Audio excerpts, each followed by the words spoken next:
Hello, everybody, and welcome back to another episode of the CAYACast. Today, we've got Jared, we've got Durant, I'm Brad, back. and we are very lucky to be joined by Mr. Aidan Tobias of The Studio, but also one of Cape Town's premier event photographers and documenters. Like the resident photographer for Cape Town. Former resident photographer for Assembly, RIP. Yeah. We talked mental health, we talked balance, we talked music, the events industry, Talked getting gear started, and toys. yeah, Burnout. It's Burnout. Yeah. It's a big one. And festivals. Yeah. And what we're excited about. So it's going to be a great episode. Make sure you like, subscribe on whatever platform you're on. Follow everybody involved. We'll put tags Follow in. Aidan, please. You know the drill. He Follow takes Aidan. cool shit. Yeah, he's someone Thanks, you should really be following. Enjoy. Aidan, when did you start The Studio? Oof. Or Okay. how did that happen? I'm interested in the origin story. Full story. I created a space called the Work Hub in what was it? It was either 2015 or 2016. So we ran a studio space in Woodlands Road for about 3 to 4 years. And we had this whole idea of creating a hub, very much like what you guys have going on here. I wanted to create a safe space for people to come and get creative. You know, we had fashion designers, we had music producers, we had photographers, videographers, like all kind of creative spaces, creative people involved. Unfortunately, I was very young at the time and we were kind of winging it as one does. Like I just kind of, like made a plan and went for it. We also did like a lot of events and parties and it got very chaotic. I mean, some of the best days of my life. We were in Woodlands Road for about 3 to 4 years. And then, people moved to Joburg and some guys went into corporate work. So then I joined with The Studio in about, 4 or 5 years ago now. And we were in a space in Victoria House for 3 years. And that was great because that was that was kind of the growth stage of The Studio to where it is now. We had a lot of people joining and my whole ethos was I wanted it to be a space where anyone could come and shoot. You didn't have to be a professional. You could have no knowledge. You could just want to learn and want to create. And I was very hands-on with people that came through. I still try to be now, although I'm a lot busier. It's still the same with The Studio. If guys need help, I'm there to help. I want you to create the best work possible in the time you have. We were part of Victoria House for 3 years, and now we've actually upgraded into what The Studio is now. We're on Tollgate Center it's still in Woodstock. It's actually crazy. Like the three spaces that we have created have been in the same 4-block of vicinity. Yeah. So it's been like popping over. I think now, to be honest, like the space that we have is what I envisioned in the beginning. It just took some time to get there, as it does. It's been so rewarding, fulfilling, just to see the kind of work that's coming out of the space. And what people are doing. Like even this morning, we had a young creative, Anna, come into the space and shoot a project, as I was saying, the Bron Color campaign, and like the kind of energy and like the joy I see in her face when she like came and showed me some photos. She's like, look what I created. She built this whole Jenga, a Rubik's Cube out of different fruits. So she cut up like, I think it was probably like 8 or 9 different types of fruit and then took these little boxes and made a Rubik's Cube. It looks so cool. Okay. So very, very cool things. Also for me, like, I'm very ADD and definitely like more of the creative side of the brain than the analytical. Yeah, exactly. And I love to be engaged and I love, things happening and I can't sit still for so long. I grow off of the space. Like I love entertaining people. I love having people around. And it keeps me interested. It keeps me happy because there's always something happening. Yeah. And it's never the same thing. Never the same thing. Never. It's always we've got the template, we've got the space. And it's it blows my mind every time someone someone else has a different vision of doing something, and I'm like, wow, yeah, it's very cool. Yeah. So you say you started the studio way back then, but what? So you are a photographer by trade, or how did that passion come about? So I actually, funnily enough, I started in right out of high school. I kind of found my passion in photography early. And I took a year, I'm lucky enough to have an American passport. So I took a year off, a gap year. I did the summer camps in America and took this little shitty entry level DSLR that I had and just documented everything. And then when I came back after that year, like put out all of these photos. And I think that was like when Instagram started becoming a thing. And I just started like posting, and I remember I was still on Tumblr, like when Tumblr was popular. Like, what is that, like 10 years ago? Yeah. So that progressed. And then I started shooting bands. I really loved like live music, DJs. All my friends were making music, arts and culture. A lot of, my mom's an artist, so I was around a lot of artists all the time. But yeah, I basically I got pushed into more of events, and I became one of the resident photographers at the Assembly. I don't know. That's probably a throwback for a lot of people. Gonna make me cry, dude. On the pod. Assembly was like the club Mecca for about 10 years. I would say, like from 2010 to. No, maybe not 10 years, like 8 years. It was great. I mean, like every Wednesday was see you next Wednesday. Thursday was they had like cool little intimate lounge setting vibes.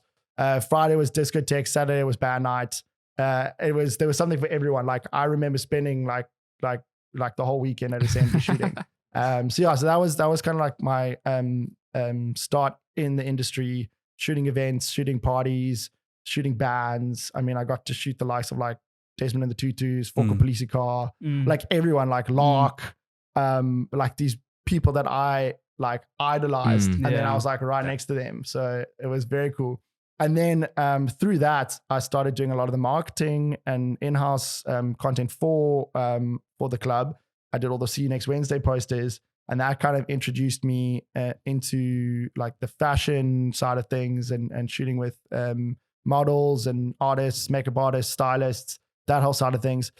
And yeah, I mean, long story short, I got into producing content. And then, I mean, what is it now? Like, I mean, I'm 30 now. And it's weird how you just get pushed into certain roles. And now we've got, I've got the studio, and looking back, like, it's crazy. It was a dream of mine that's now a reality. And now it's like, well, what's next? And that's what I'm busy working on now. Like, very hush hush, but there's some cool things in the works. It's okay. Nobody listens to this podcast. You can tell us. There's some cool things in the works, and I think it's very much needed. There's been we've had 2 years of kind of like not quiet, but everyone's kind of taken a bit of a break, and we had lockdown, and guys I think we're ready. Like, it's so nice to actually be able to go into a shop and not be wearing a mask. It's wild. It's like I went and picked up my drivers now, and like I didn't have to wear a mask in a government building. So steps in the right direction. I'm so excited for the events industry. Oh, I can't wait. Oh my Lord, spring summer this year. Mosh pits are back. Rocking the Daisies. So like, it's like, just for me, like, dude, I was in V&A Waterfront the other day. Nobody was wearing a mask, and to me that was like, it was packed. Like, you couldn't find parking. Like, what? But it's like, like, just like, how do you feel like, because like COVID, it was like these like 2 years, or like the 1 year where it was like really intense, and like for 2 years, kind of the other years, like recovering from that. It forced a lot of introspection to a lot of people. And like reassessment and stuff. Have you seen, because like a lot of people that we've had on this podcast, they're like, we started like, I'm talking like Studio Candle, right? Like they started during lockdown, and all these people who started their business. Have you seen a big shift into the creative industry after this like reassessment period? Definitely. I think there's been a huge, I mean, guys were sitting at home for months. I mean, I got addicted to like like skipping. I had the weirdest hobbies during lockdown. The skipping phase. Oh my Lord, what a throwback. Skipping and definitely in video games and a lot of cooking. But I think it gave us a reset, which was much needed for a lot of people. People had to actually just sit with their thoughts and figure out like, what actually makes me happy? Am I doing the right thing? It was a massive just reset on the world, which was great in a way. But I think now people need to stop hiding in their houses. I think there's a lot of people that are like comfortable now being at home and aren't willing to, live the way we used to live. And I'm trying to create spaces and align with the right people that are doing the right events to try and bring back a bit of a community to Cape Town. Because I mean, I know it's winter and I know it's cold and people would rather be in bed. But I think, there was a stage, like we need to remember what we used to have. And I would love to see, a time again where like we were so spoiled for choice. Like every weekend you had a choice. Like what kind of music did you like? Cool, you like drum and bass, or you like darker tech. Boom, there's a festival for you. Yeah. Like we were so spoiled for choice. It's coming back now. It is. Though. It is. It's that's the thing. There's a growth period and there's gonna be a teething stage. And guys are testing the waters, but I know there is a lot happening behind curtains, closed curtains, and the right people are putting things together. But it does take time to, it's like growing a plant again. It's going to take time. Yeah. And like, English, sorry. Like, I don't know if you're keen or at liberty to say, but like, what events, like what festivals, like what's your personal preference to document? Okay, to document. To document. And then to go to. Let me ask that. Like, I'll do to document first, and then I'll do to actually attend, because it's very like totally different experience. Yeah. Like there's certain events where I don't want to take my camera to, and then there are events that I like even if I'm not like I'll just go to shoot because it's so much fun. Yeah. So like Burn's on the list we were chatting about earlier. Like Burn, I go to shoot because also like it's not a monetary thing at all. There's no money involved. Yeah. It's not about paying rent or like making money. It's just going for the love of exploring and people. Like I'm very much like as a photographer, I love shooting people and I love shooting environments, like, and just documenting. That's why I think I was also drawn to event work. So yeah, like Daisies is also a good one. I've done media teams for Daisies for I think since for like 5 years now. Either been on the team, and actually for the last 2 or 3 years I curated the stills teams. So that's also always on my bucket list. Like I love working with the guys. And then there were some of the big boys, like the tech guys, like Project T now as well is on my list for sure. That's second, and all the stuff like the temporary guys are doing. And then also like archive events, like I went to Retreat Yourself recently. That I heard about was that. Yeah. amazing. Okay. Like wow, like definitely like top 3, I would say. Serious? That's on my list now every year. I mean, there's so many to mention. How does Retreat Yourself relate to, like, if you were to compare it to like Wolf Corp? Retreat Yourself is definitely the cool thing about it is there's something for everyone. I mean, you see families running around with their kids, having the best time, down by the river. But then also like you've got Oliver Koletsky on the secret stage, like banging an hour, like a 2-hour set till like 2 a.m.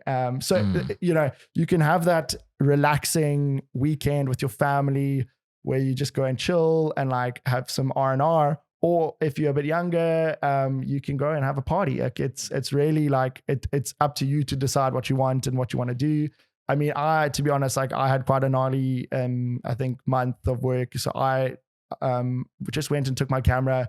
Lucky I know Ash Brown, who's one of the organizers, and he hooked us up. Like shout out to Ash because he hooked us up with free tickets and like literally like See you in an hour and 10 minutes. Yeah.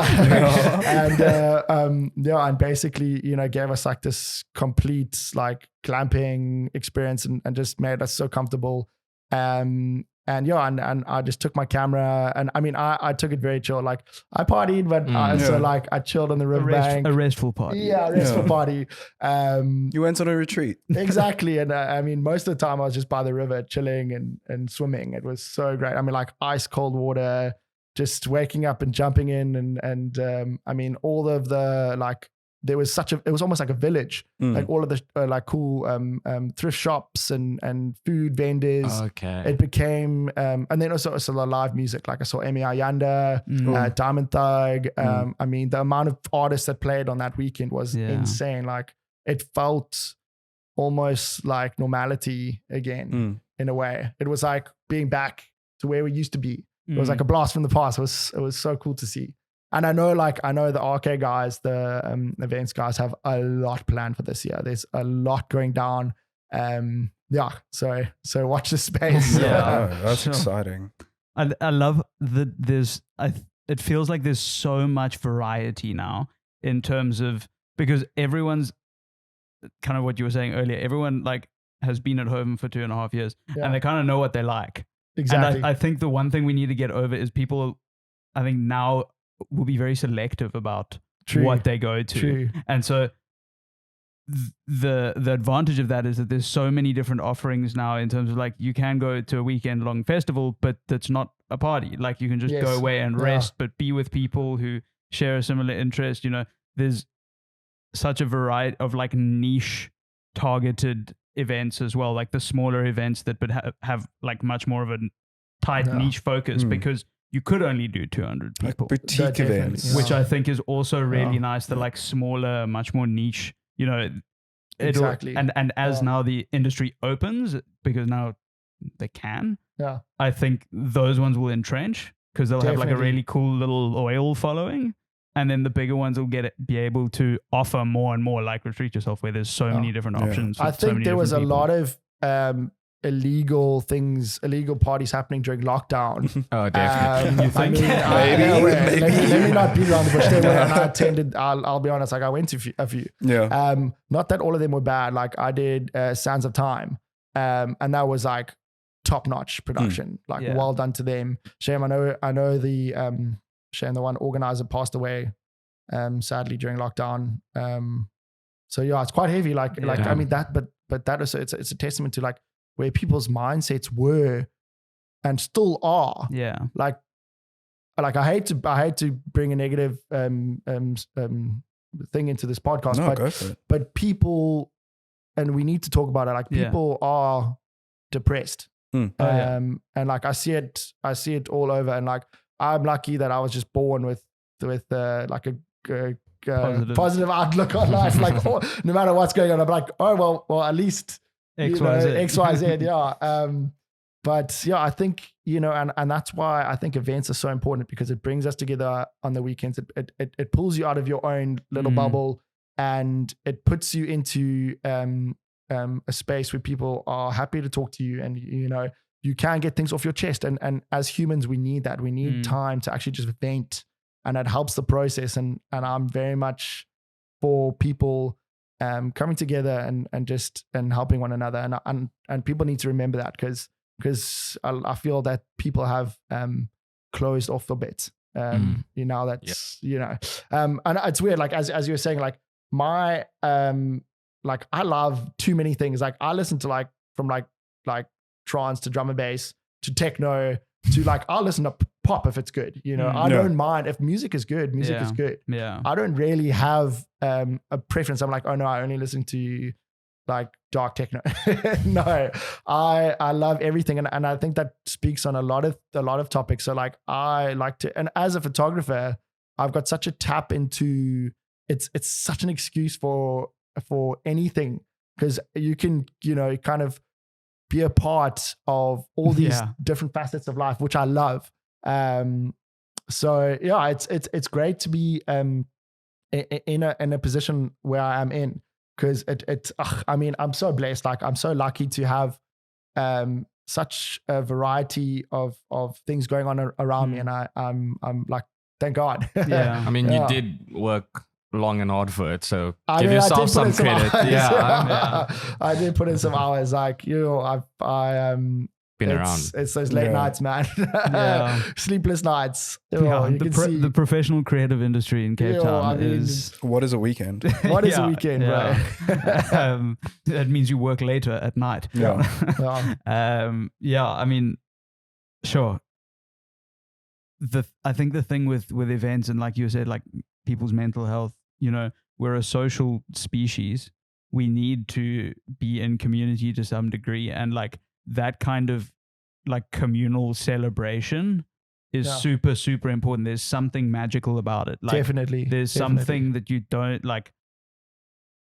You have such vivid memories years and years on of, like, for me, like I came up in live music and rock, and that's like so many of my like most vivid memories from like half a decade ago. Exactly. Where I can remember like such detail and like have such a positive association is when, like, sometimes you're there with a few friends, but it's not about your friends, just your friend. You know, you're not there just with your friends. You're connecting with people around, you know, a mutual love and want to like celebrate that. And that's what you miss. To quote Jono Greiling, it's the monkeys dancing around the fire. Exactly. There's something magical about that kind of like communal celebration where you just, and we need it, and we've always needed it. That's what like so much like religious worship was about. I think it's going to be interesting to see the case studies that come out. Ooh, are we? Yeah. Apologies, some technical difficulty. Apologies for the disruption in the broadcast. Just kind of just waltzed into the gear chats, and like, have you seen those new those Mac Studios? Yes. Oh, they're nice. We've actually we've got 2 downstairs at Little Big. Like, they're so nice. Sure. It's the constant battle here. Like, there's always a new toy. I'm finding lately. I'm in this industry actually just because I love tech toys, and this is a way to fund it. Like, no, I've been lucky. We've got such a wide variety of, you know, having a space is such a great way of. There's so much to play with, and everyone that comes in, we've got a nice team around us now, and everyone's got something to offer. So it really does. When you are producing and when you're putting, there goes my alarm. When you are producing, and when you are, you know, pulling strings and piecing things together, it's so great to just be able to like know exactly what is sitting there and ready for you to use. And I see in the last, I would almost say the last year, from where we, especially with our like gear journey to where we've come now, it's been incredible. Like, we've spent a lot of money, but it's funny, like the toys that we have available. It's been a dream since like being a kid. It's like, it's nothing. It like genuinely, like, it's like you just like now being in the industry and being a professional in the industry, like a new piece of gear, it just takes you straight back to when you're like 8 years old and you got a new Lego set. It's that excitement. You're like, I want to plug it in now. Like, I want to. No, definitely. Because you've been dreaming about it. Yeah. The unboxing, you're like, ooh. 100%. But on that, I mean, as someone who's been in the industry 4 years and, like you said, started out with a DSLR, like, obviously once you get to a certain point, you start to really appreciate the like additional value brought by gear. But for people starting out, like, what do you think is the most important thing to focus on, whether it's gear or, you know, skill set, or where do you think people's time and energy and money, if necessary, is best spent trying to get into the like digital media industry? There's always that debate. It's like, gear doesn't matter, gear matters. Honestly, I'll be honest, like, gear does matter 100%, especially when you're shooting bigger productions. But if I can give like any advice to like a young gun starting out, is especially if you're in stills or video, like, there's this very famous quote, and I forget who said it, but like, the best camera, and this applies to anything, the best camera is the one that is actually just with you, because there are moments missed in everyday life, and things will always happen around you, and you got to just be prepared for it. So I have this thing where like, if I'm going somewhere, like I'm taking my camera with me, no matter if I'm getting paid, no matter if like I don't want to, if it's going to be a bit of a burden, like it's because I know there'll be a moment where I'm like, okay, well, I need my camera. And it doesn't even have to be, it can be your phone. Like you've got now cameras on your 4K video. 4K, what's the 13 Pro is now shooting like cinematic mode. I've seen comparisons between like a $40,000 $40,000 camera next to an iPhone 13 Pro. And like after the compression of socials or like Instagram, like if you're lighting it nicely, it's at least comparable. Good, and then that's the next thing I was gonna say is really like pay attention to your lighting. Like it's coming from a photographer, lighting for me is almost more important than anything else. Like you can have a shit camera and you can have a like shitty rig, but if you're lighting it nicely, it's gonna look good. And in your studio, I see you have a lot of natural light. So do you prefer natural light or studio? I love both. Okay. Like I love natural, and we get these amazing rays that come in the morning. Like like what is the sunrise now? Like 7 a.m. Yeah, I actually have a shoot tomorrow morning. They're wanting to shoot with our rays. Yeah, we have this amazing window light that comes in, and like that is some of my favorites. Like that golden hour in the morning. And then that kind of also like that blue hour you get like later in the evening when it's a bit of a rainier day. Like the light we're getting at the moment now in winter is so good. But then also like I'll fuck around in the studio like the whole day with lighting and create something with. We're lucky enough now to have like 2 apertures. We've got like the Godox series. Hopefully we're going to win a brown color soon with this comp. But yeah, it's we've got a lot of toys. Like I've been really loving the way tech has gone, and it's become a lot cheaper now with your constants. I shoot both constant and flash, and I like also to mix both. I find you can get really like unique looking imagery through just trying things. And luckily enough, we've got the studio, so I can kind of fuck around whenever I want.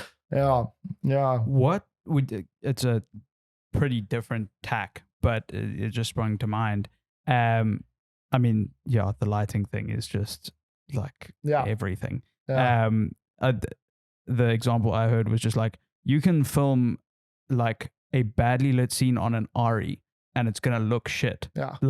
It's going to look shit in a ridiculous resolution, but it's going to look shit and there's nothing you can do about it. Like people will forgive you using cell phone footage if it's a really nice, if it's well lit, like 100%. If you've got a nice like key light at the back and you got a nice top down and you've paid attention.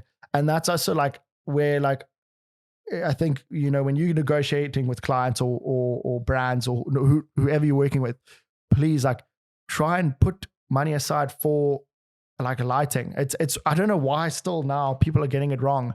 Like it for me, it's such a fundamental that people forget about so easily. Is to actually just look at a scene and look how it's gonna look before you even, because I think we've definitely become a run and gun industry where it's like, you'll get a job in 2 days before you shoot it. And that's standard now. Like it's crazy how this Instagram culture has become so prevalent where like, oh, I need it now.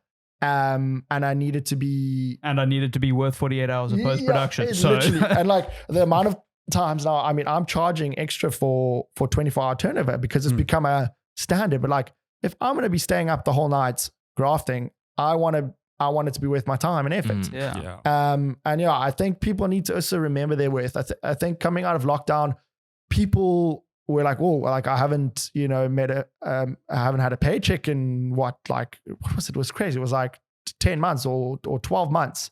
And I think people were quick to just jump back in, and a lot of people like slashed their prices and came in, just to get work. And people need to, and especially creative fields, everyone just is getting walked over in a way. And I think people need to start remembering, where things were and how things were operating, because things are getting more expensive and inflation is a bitch. So we can't a recession. Petrol, and there's petrol prices. It's so gnarly. Petrol prices also like, you got to get somewhere, man. Like the petrol price influences your Uber price if you don't have a car. Yeah. Like parking costs insane amounts at the moment. It's wild. Like, I just look at the way things are going, and it does paint a bit of a dim light, but that's the thing. You got to just adapt and shift. Yeah. And I think that's why it's important again to come together, and we all need to talk about it and put a plan in motion. And I love that so many of the conversations we've been having with other people in the industry is this kind of a conversation where it is like, listen guys, we're all in the same boat. Yeah. We're, worth more if we're part of an industry that's strong. That's and unionized. That's united. Like the value of, all the professions is there's a standard and there's, people don't think of themselves as, like I'm competing with you as an accountant. Exactly. You're all in the same boat, and it's by sharing information and experiences with one another, and uniting around, hey, we're all having a shit experience with this thing and it's not fair. That's how we force change. It's not by having these conversations in isolation or only with a few people. It's like, guys, we're all worth more as part of an industry that's united and on the same page. I've always had and try to keep a collaborative mindset. I've never, ever wanted to keep information that I have to myself.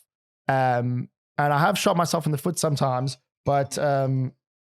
Sorry, if you need to get anywhere. No. I don't know why I've got this set here. It must have been. So what was I saying? I would way rather, if I've got knowledge and information, I love nothing more than to share that with other people, because as a society, we are developing and growing still. And I know certain people in the industry that are like, and I find it with the older generation, people are closed off and don't want to accept change. But that's not the way, that's not the attitude to have. You see how quickly things are developing, and you see how quickly like tech is just taking over. I think it's way better to have a mindset where we collaborate, and shout out to you guys, because this type of stuff, like a podcast like this, is so needed. Information needs to get out there, and there's this stagnation that has happened through just the way of things have gone, as we were talking about. So yeah, really like shout out to you guys and props to you, because I think you're bringing people together, and we are having these conversations finally. And it's putting a light on the darkness. And that's the only thing we can actually, that's the only way we can move forward is just, there's some tough conversations we need to have, and there is certain things that we need to get done, and there's certain issues that need to be spoken about, and there needs to be, it's wild how much is going on in the world. Yeah. It is. I certain, what I've actually done now is like for an hour and a half a day, I turn my phone off, I block all apps, and I just like completely. And the one good thing about load shedding is it forces you to actually just get outside. Yeah. That's the one good thing. Because it's nice to have a bit of a break from all the noise. Yeah. And I think that's something, it's wild. It's wild. We live in a world where we are stuck to a monitor. If it's not this, then it's our laptop. And if it's not our laptop, then it's your editing suite. There's always a screen in front of you. Yeah. No, it's insane. So going off of now, when you're talking about like people undervaluing themselves. So like, let's say new creatives are coming into the industry now and they want to be independent, like from like, let's say their parents, they want to move out. Do you think in today's day and age, as let's say a photographer, freelance photographer, you are able to support yourself with the work that's out there right now? I am lucky enough that I pay myself a salary through my business. So, that's great. And then on top of that, I still can freelance.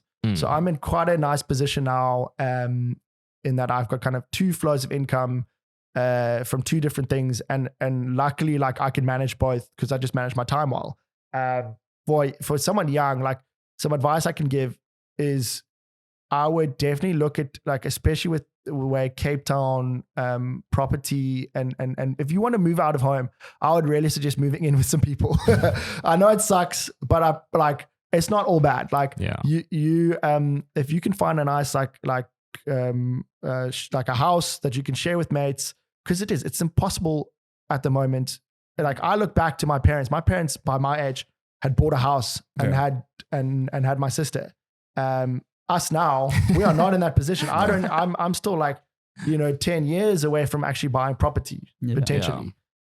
Hopefully one day. No, we're willing it into being, speaking it into existence. And then another advice is if you can find, and it's not for everyone, but I have been so blessed. Like I found a partner that I trust in completely and is kind of like my better half, reminds me to be the best version of myself. And that has been the biggest help.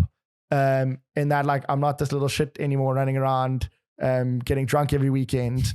I actually I have someone that I need to, I want to be better for. That, I mean, as I say, it's not for everyone, but like, if you can find, no matter what preference you have, but if you can find someone that you trust in, I think that is a huge step in the right direction. Also, I mean, it could be more than one person. I mean, I don't know what you're into, but like, if you can build a community of people that you cherish and love, that is very important. Because then it's shining light on the dark spots of you.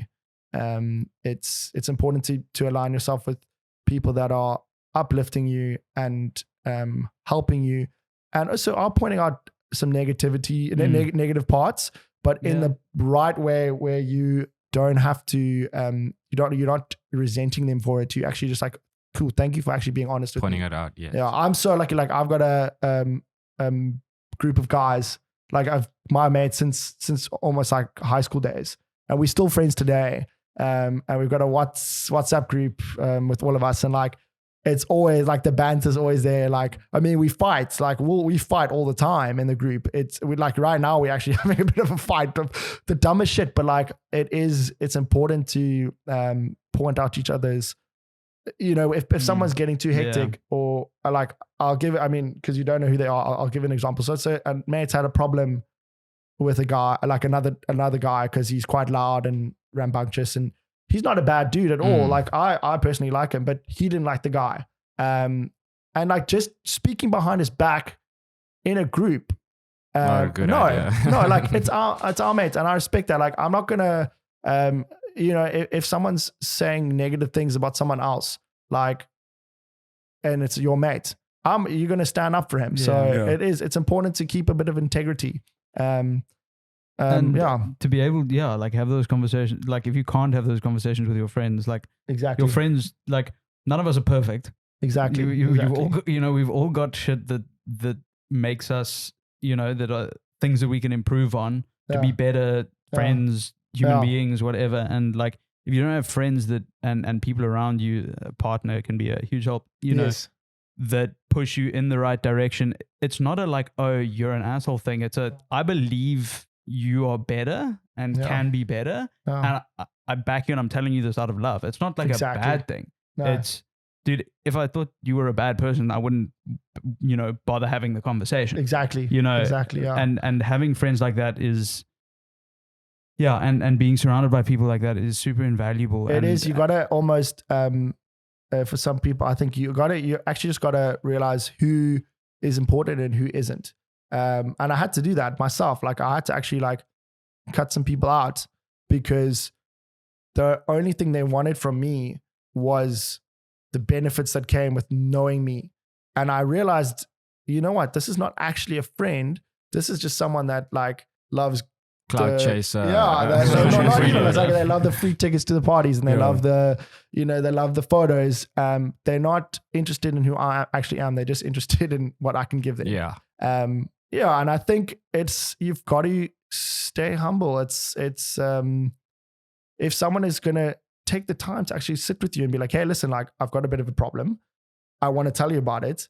Don't then put up your defenses. Just be like, thank you. Yeah. Literally, thank you for telling me, because I had no idea. And that's I try. I mean, obviously I'm not so perfect, but I try my best to try and look at it in a way as like, cool, like I'm constantly growing. I'll never ever it's the thing, it's day to day. You always wake up and try to be the best version of yourself, and it'll always be a battle, but one day at a time. I have on mental health and community and work and all of that. Everyone always talks about work-life balance, right? And in an industry where your work is your creative output and it's subjective. That's right. Yeah. Subjective, not objective. There we go. Always fuck those up. And so much emotional and creative energy goes into what is your job. How do you maintain, and it's also off, on one hand, you mustn't undervalue yourself. And on the other hand, you can't get cocky and, be like, I'm on my laurels, being aware that you always have something to learn and it's a subjective art form, but it's your job, which can be super exhausting. And people who aren't in the creative industry, I don't think understand that. There's an immense amount of emotional and creative energy that goes into your work, which is subjective. How do you, as someone who's been in the industry now for a established amount of time, how have you dealt with that or grown through into that? I don't. And I'm sure you still, it is so tricky. It's a constant, I don't know. Thanks again, to my girlfriend who literally goes through the ringers every day. It's a constant battle. I'll have some weeks where I'll work, from 6 a.m. till 12:01 at night, and have no time to even kind of spend with her. We might be in the same room, but it's different. If I'm staring at a computer screen editing, it's not quality time. Not presence. And exactly. And I'm lucky, from the beginning, there was that understanding, if I have free time and I can have downtime and be with you, I'm going to. But if I need to work, I'm going to have to work. And that's the thing. Again, it's a constant back and forth. And the key is just communication. And I don't get it right all the time. I'm still fighting. I'm not the best at when there's a lot going on. And I don't blame myself for it. And I think that's also an important thing. I know what my flaws are, and I know what I am good at, and I know what I'm not good at. But it is just important to, if you've got the time to spend with your friends and family, take it, because you don't actually realize how, first of all, lucky you are to have that in the first place. And then secondly, time goes fast. It's not always going to be like that. I saw this podcast recently, and they were just talking on how time actually, goes. And they were saying the guy in the podcast, he lives in another city, and he only really sees his parents. I saw that. Did you see it? Yes. He only really sees his parents, with the big occasions like Christmas, birthdays, whatever. So he worked out like in the next 5 years, I've only got 20 something times I'm going to see my parents before they're gone. It's kind of deep, it's you got to cherish those moments while they are there. And I try, and that's been my, and that's what was great about lockdown is it actually forced me to spend time with my friends and family that I had been neglecting because I had been so busy with work. And now what I do is on weekends, I won't shoot, a Friday and Saturday and Sunday. I'll take one day off to make sure that I, first of all, get some R&R, and secondly, I actually get to spend some time with my friends and see my girlfriend or see my family, because otherwise you just get sucked into work and you don't actually have a life. It's a never-ending cycle. Even though you might be at events and you might be around people, it's not a... So you're also working. That's the thing. You're not... it can be fun. Work can be fun, but it's also you are there you are there for a job, and you are there to get a job done. Yeah. Obviously, I talked your ear off at Project T for a little bit, but that was that was great. But it's it's at the end of the day, is you are there to your focus can't be, I'm going to socialize. My friend's over there. Let me, and it's I do think for me, it's like I'm a bit of an arse about it, but it's like if you send a message after 6 on like the work group, like unless it's very urgent, I'm gonna just act like I didn't see it, and they know that I do that. I do that all the time. Like I clock out for sure. Like I mean, I have a setup at home and I have a setup at the studio. But the studio definitely gets more time than because it's important to clock off and actually just relax. Yeah. The burnout is real, and people I think are getting to that stage now where like, you know, people are just saying yes to everything, and it becomes more detrimental. Then the burnout is worse than actually just taking a day sometimes, rather than just burning yourself out and then being like KO for a week. Take a day or 2 here and there. Like people need to remember that. Obviously, like not everybody has an opportunity, and some people are working like 2 or 3 jobs. And like I feel for you because fuck, that's real. Yeah. And I've been there. Like I mean, when I was younger, like my parents cut me off after high school. Not that it was a bad thing. It was probably the best thing they've ever done for me. But I remember like college days, I had assembly gigs, and then I was still, you know, working like a 9 to 5. It was ridiculous. So like I had college, a job, and working in the evenings. It was actually too much. But then it did, like, luckily it set me up for now. So, and I know how hard it made me realize how hard I can actually work and what I can achieve if I put my mind to it. Yeah. And that's the thing. You get to a point where then it becomes easier. So like to anyone that is working as hard as that, shout out to you, and just stick with it because it does become easier. It sets you up for future. Oh, thanks so much, man. Yeah. that's another thing I realized. Sometimes people, especially in the creative industry, they talk so much, but when it actually comes to working, they don't want to put in the like time and hard work, or like by doing something properly, they just do it like here and there, you know what I mean? And I think by you having to work so hard back then, do you think that helped you in today's day and age when you like, you know, you have to get something done, you're going to sit there and just get it done? Yes, I would say I've been bad lately. Like I think also I need to take my own advice. I've got a lot going on, but it definitely did help me. Like it's having that kind of schedule, realized exactly how many hours you have in a day and what you can do in those hours. And I look at like, I mean, I literally just use Google Calendar, but like my calendar, like I wake up and that's the first thing I look at. Like, cool, what's happening today? I've got a podcast and I got to go do this admin in town. And then I've got a shoot happening, and like, it becomes busy, it becomes manic.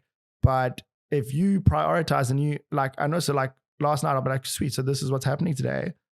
I need to prepare for this. And then before you go to bed, you do a little checklist, and that's important. And people forget to actually just take the time to sit and just think. I think everybody's rushing to the next thing, trying to get this done and that done, and sometimes they forget to just like align and reassess and take a step back. And take a step back. Yeah. And I mean, I could go on, but I do think maybe that's a really like nice and like poignant. That's the word. English is a second language. That was good though. English is a second language. I'm impressed, man. I'm impressed. My English has gone to shit. But I think I just personally want to say thank you so much for joining us. Thank you for having me, man. Yeah. It's been like it's so interesting to kind of hear like the parallels of, you know, what you've gone through in the industry, and us trying to not emulate's not the right word, but also us trying to do our own thing, and how it's so similar, and like the ethos and like it's a conversation that really flows throughout all of these conversations. It's just like, A, Cape Town, be better.